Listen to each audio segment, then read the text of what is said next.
তো লঞ্চ হয়ে গেল Oppo Reno 10 5G ফোনটি। এই ভিডিওতে আজকে আমরা আপনাদের জানাবো এই ফোনটির দাম এবং এর স্পেসিফিকেশন। দারুণ কিছু ফিচার এবং স্টাইলিশ লুক প্রেফার করছে এই ফোনটি আমাদের।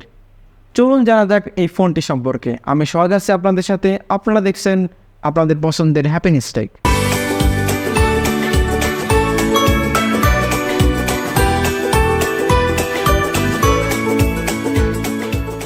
প্রথমে জানাবো এই ফোনটির অসাধারণ লুক এবং ডিজাইন সম্পর্কে।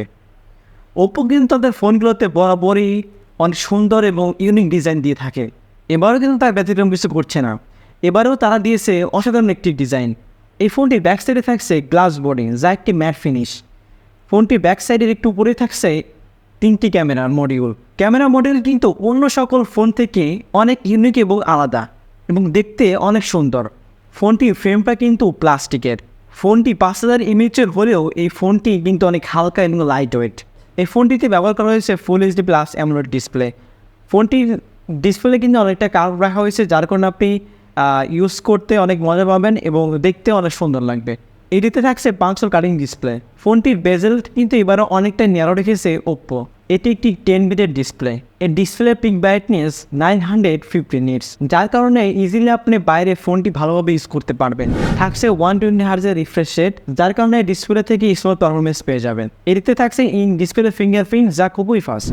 দুঃখের বিষয় হচ্ছে ফোনটিতে কিন্তু আপনারা হেডফোন জ্যাক পাচ্ছেন না, কিন্তু পাচ্ছেন ডুয়েল স্পিকার সিস্টেম, যার কারণে আপনারা খুবই সুন্দর লাউড সাউন্ড পেয়ে যাবেন। তো ভালো মাল্টিমিডিয়া এক্সপিরিয়েন্সের জন্য যে দুইটা জিনিস দরকার, একটি হচ্ছে সাউন্ড সিস্টেম, অন্যটি হচ্ছে ডিসপ্লে।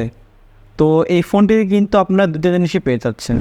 থাকছে হাইব্রিড সিম স্লট, মানে ফোনটিতে আপনি দুইটি সিম অথবা একটি সিম অন্যটি মেমোরি কার্ড ইউজ করতে পারবেন। ফোনটিতে থাকছে আইআর সেন্সর, যার মাধ্যমে আপনার হাতে ফোনটি আপনি রিমোট হিসেবে ব্যবহার করতে পারবেন, মানে আপনার বাসায় থাকা টিভি এসিকে আপনি কন্ট্রোল করতে পারবেন। ফোনটিতে থাকছে 3টি ক্যামেরা। এই ফোনটিতে থাকা 3টি ক্যামেরাই কিন্তু অনেক ইউজফুল। মেন ক্যামেরা হিসেবে থাকছে 64 মেগাপিক্সেলের ক্যামেরা, সাথে থাকছে 8 মেগাপিক্সেলের আলট্রা ওয়াইড এবং 32 মেগাপিক্সেলের টেলিফোটো লেন্স, যার সেন্সর RGBW IMX709। এখানে দেওয়া 3টি ক্যামেরাই কিন্তু অনেক অসাধারণ। আপনার ছবি তোলার এক্সপিরিয়েন্সকে নিয়ে যাবে অন্য লেভেলে। ব্যাক ক্যামেরা দিয়ে আপনি 4K-তে 30 fps ভিডিও রেকর্ড করতে পারবেন। এর সেলফি তোলার জন্য রয়েছে ফ্রন্টে 32 মেগাপিক্সেলের ক্যামেরা। যদিও এটি একটি ক্যামেরা সেন্ট্রিক ফোন, তবুও অপ্পো এখানে যথেষ্ট ব্যালেন্স পারফরমেন্স রাখার চেষ্টা করেছে।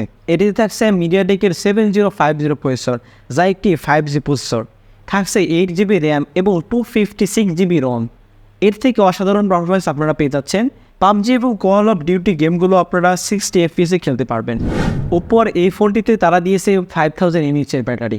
এর বক্সের মধ্যে আপনারা পেয়ে যাবেন 67 ওয়াটের সুপার বুক চার্জার, যার থেকে আপনারা 30 মিনিটে 70% চার্জ এবং 47 মিনিটে আপনারা 100% চার্জ পেয়ে যাবেন।